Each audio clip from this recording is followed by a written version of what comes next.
Welcome back to Joe Stunner Boxing.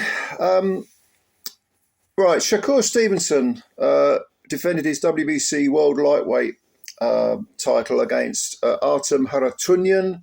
That was at the weekend. He won a unanimous 12-round decision, deservedly so. But rightly or wrongly, people were walking out. It was considered to be very, very boring. He received an awful lot of criticism, and this is the second time on the bounce this has happened because when he beat Edwin de los Santos for the vacant belt, um, the WBC World Lightweight belt, it wasn't entertaining. And to be honest with you, neither was this. Now, I like boxing. Obviously like boxing, but I like, the technicalities, the technique of boxing. And there's no doubt that what Stevenson was doing, was technically quite impressive. He wasn't running. People say, oh, he's running. He wasn't running at all. He was boxing. He was controlling the range. He was boxing, and that's why he was winning the rounds. And Haratunyan didn't have anything to offer. He didn't have any kind of key to the door. A way of countering, not just counter punching, but countering the whole game plan that Stevenson had. But it was all one-paced, and it was all clinical, and it was this type. If you're into boxing, you consider yourself to be a sort of hardcore type. It's the type of thing that you can admire, but not. It doesn't entertain you, quite simply. And if it doesn't entertain, then you're not going to pick up all the casuals, the masses of casuals, who are the ones that push you over that line from being someone who is respected by aficionados of the game to all the people, the masses who just want to see some entertainment. They're not really fussed about the technicalities of boxing. So Stevenson is faced with a bit of a conundrum now because Top Rank offered him a 5-fight deal, $3 million per fight. And that's a 5-fight deal, not a 5-year deal. Okay.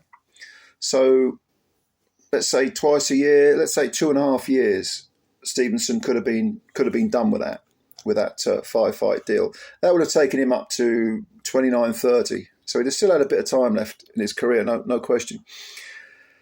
But he's saying $3 million a hit, not enough. I'm worth more than that. And he turned it down.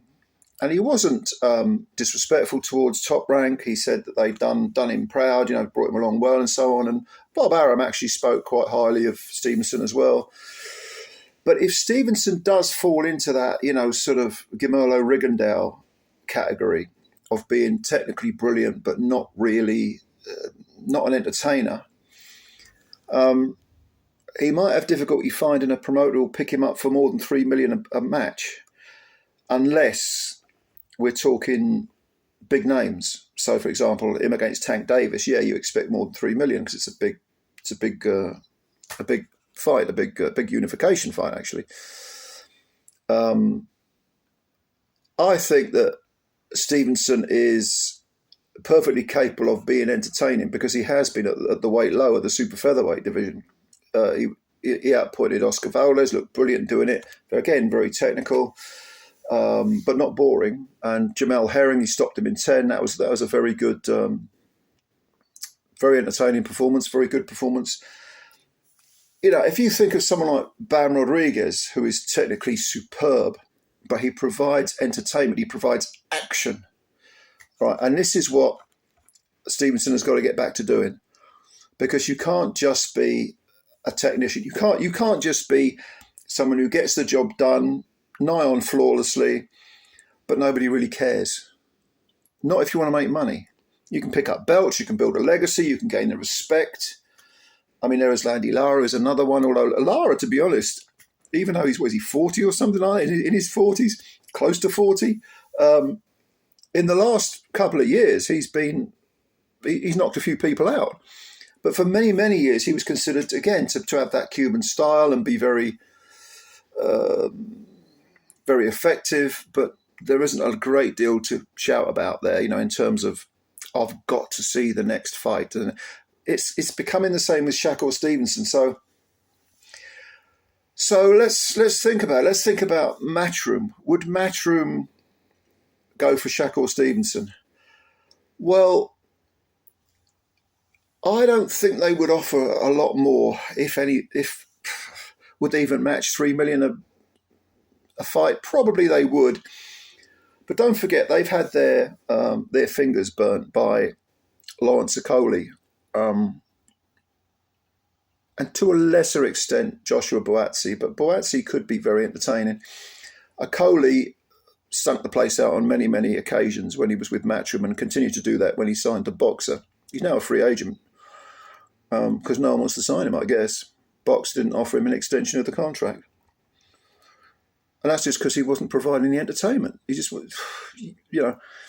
So would Matchroom want to take a gamble on Stevenson? Well, I'm sure they could work with him, but whether they'd be able to provide the numbers that Stevenson would like, I'm not too sure about that. What about Queensberry, maybe?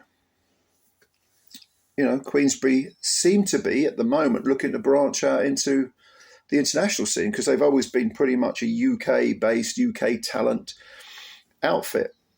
That's been true throughout the 40-plus years that Frank Warren has been promoting. Would they get interested in Stevenson? I don't know. What about putting him on some of the Riyadh cards? Against who? I don't know, but I don't see Stevenson's options being as wide as he seems to think they are. And at the moment, I don't see his market value being what he seems to think it is. Now, let's go back, however many years, 25 years, whatever it was. There was another fighter signed to Top Rank who was offered a very similar deal, 12 million for however many fights it was, I don't know. In fact, this other fighter he called it a slave contract. I remember it at the time, because I'm thinking $12 million for whatever it was, 5 fights, or 3, 4, 5 fights, I can't remember what it was. $12 million, that's a slave contract, put me in chains, But this fighter said no, and he bought his contract off Top Rank. And that fighter's name was Floyd Mayweather Jr. And no one thought he could go on to achieve what he did achieve financially, never mind his fistic achievements, but financially, getting paid $100 million plus to fight Conor McGregor, for fuck's sake. Kind of ridiculous, but he built up that following. Can Stevenson do the same thing? He's 27 now. He's a 3-division champ. His legacy, in a sense, is already built. If he retired tomorrow, he'd still have a very impressive, cabinet full of belts. But in terms of money, I don't know. I don't think so. I don't see him as maybe being as terrific a businessman as Floyd Mayweather Jr. was, because whatever you say about Floyd, criticise him, like him, dislike him, doesn't matter. He's got his head screwed on right as far as the money's concerned, hence the name, hence the nickname. He's still making millions from, what's the next one? Is it John Gotti III or something? Is it some exhibition? How much is he getting paid for that? Jesus, talk about money for old rope. But I'm not too sure where Stevenson goes from here. What do you think?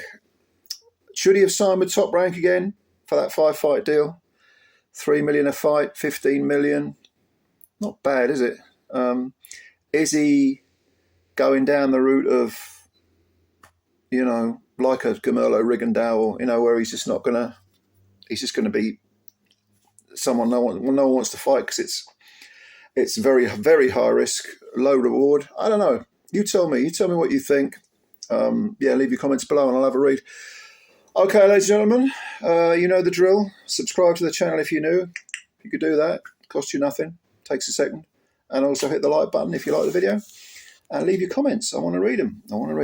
Okay then, thank you very much for your time and bye for now.